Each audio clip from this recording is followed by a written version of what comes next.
They laughed the second I walked in, like my uniform made me invisible. I was just the server, the woman they could order around, insult, and embarrass for fun.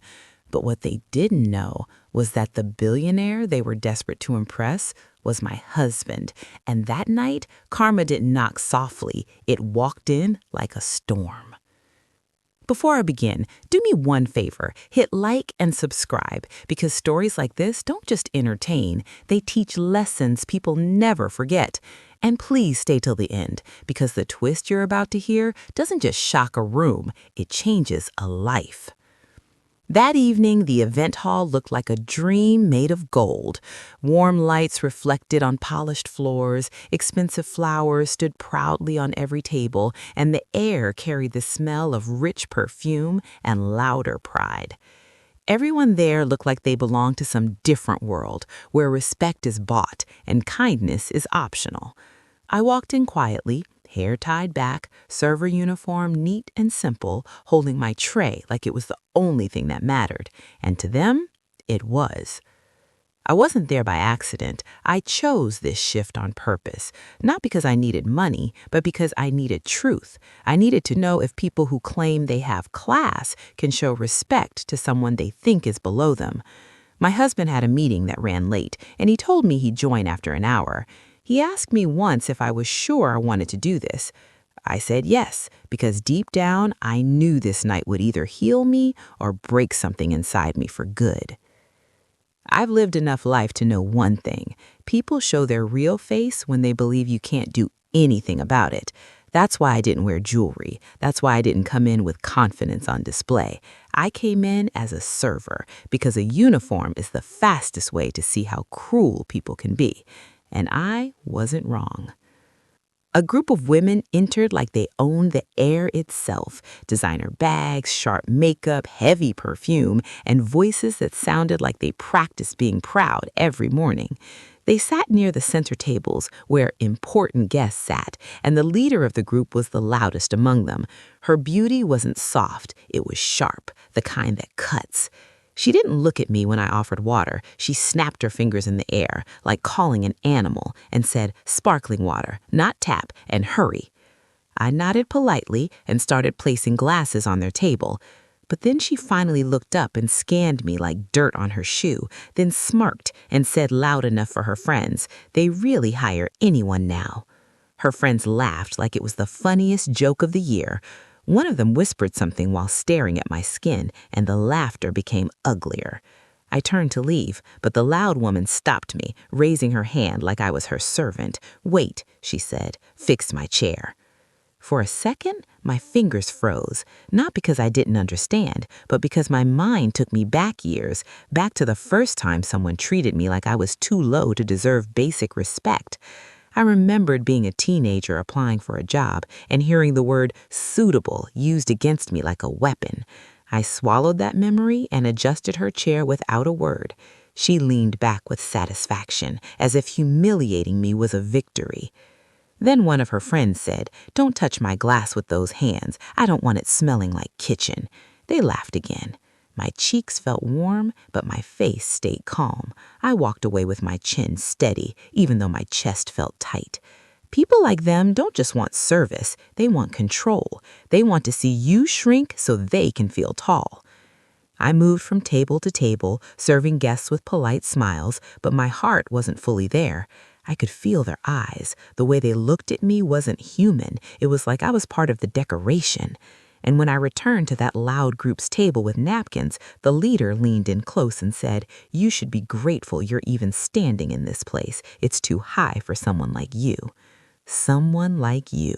4 words that always carried poison.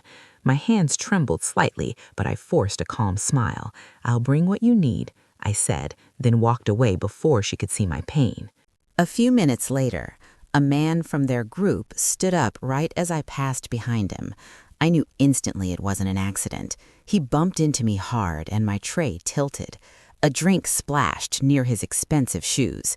He jumped back dramatically like I had poured fire on him, then shouted, "Are you blind?" Heads turned instantly. The room went quiet for a moment. Then the laughter and comments began like wolves smelling blood. This is why they shouldn't hire people like her. She doesn't even know how to walk. Look at her shaking." I apologized quickly and bent down to clean the spill, feeling the heat of everyone's eyes on my back. That humiliation didn't hurt the most. The worst part was how easily people enjoyed it. Like my embarrassment was entertainment, like my dignity was a small price for their laughter. And then the manager rushed over, not to defend me, but to protect the guests' mood. He grabbed my arm and hissed, "What are you doing? These are important people. Don't cause problems." In that moment, I realized how many times the world supports the bully instead of the victim. I wanted to scream, "I didn't cause anything," but I didn't. I stayed silent because I was waiting. As the night went on, the energy in the hall shifted. The whispers grew stronger. People started standing straighter, fixing their clothes, rehearsing smiles. A powerful man walked in, loud, confident, full of ego. People rushed to greet him like he was royalty. I heard someone say, "That's the deal maker." Another whispered, "He's close to the billionaire." Everyone acted like his presence alone could change their future. Then his eyes landed on me. His face stretched into a cruel smirk. He walked closer slowly, like he wanted to make sure I felt small. Servers shouldn't look guests in the eye. It makes people uncomfortable. I froze because I recognized him. Years ago, when I was struggling, I once tried presenting an idea at a networking event. He laughed at me publicly. He said, "Fix your background before you dream of success." That night, I went home and cried like my future had been stolen. Now he stood in front of me again, enjoying the same power. The loud women's group suddenly became sweet and polite in front of him. Their voices changed. Their laughter became fake. The loud woman smiled so hard it looked painful and said, "Welcome, we're honored." And then, as if to prove her worth, she looked at me and said, "Don't spill anything near our table again. You might ruin my future." I wanted to laugh at how small her heart was, but my throat was too tight. Everyone kept talking about the billionaire arriving. They spoke about him like he was a miracle. If he shakes your hand, you'll become unstoppable. If he invests in you, your life changes forever. The loud woman whispered, "Tonight will change my life. I just know it." And she didn't realize tonight was going to change her life, just not in the way she imagined. Then my phone vibrated in my pocket. One message, 2 words, "I'm outside." My heartbeat jumped so hard it felt like thunder under my skin. I didn't smile, I didn't move, I simply inhaled slowly and whispered inside myself, "It's time." The hall doors opened, and for a second, nobody understood. Then security stepped in. Then the sound of expensive cars could be heard outside. The room went silent, like the air itself was scared. People stood up, faces turned toward the entrance. Even the arrogant deal maker straightened his shoulders. And then my husband walked in. He wasn't loud. He wasn't trying to impress anyone. He carried power like calm water, deep and unstoppable. His presence made the entire room feel smaller. I watched their faces shift from confidence to fear, from arrogance to worship. The loud woman's eyes widened like she had seen a king. She whispered, "Oh my God, it's him." Her hands trembled. Her friends fixed their hair like they could suddenly become worthy. My husband didn't greet the important tables first. He didn't shake hands with the deal maker. He didn't smile for anyone. His eyes searched the room for one person, me. And the second he saw me, he walked straight toward me like the world didn't exist around us. The room didn't just get quiet, it stopped breathing. He reached me, looked at my uniform, then looked at my face with softness no one there deserved to witness. "I'm sorry I'm late," he said, and he took my hand, gently, proudly, like he was holding his whole heart. Gasps burst around us. Chairs shifted, whispering exploded. "That's her? The server? No way!" The loud woman looked like she was going to fall. The deal maker turned pale. My husband turned to the room, still holding my hand. "Good evening," he said calmly. "Thank you for having me." People clapped like machines, confused and nervous. And then he looked at the manager. "Was my wife treated with respect tonight?" he asked. My chest tightened. The manager stuttered like his tongue had turned to stone. "Sir, we—" My husband lifted his hand gently. "I'm not asking about policy," he said. "I'm asking about truth." Silence swallowed the room. Then a young staff member, shaking, whispered, She was blamed unfairly. Some guests were rude." The loud woman jumped up fast and laughed nervously. "It was just jokes," she cried. "We were just having fun."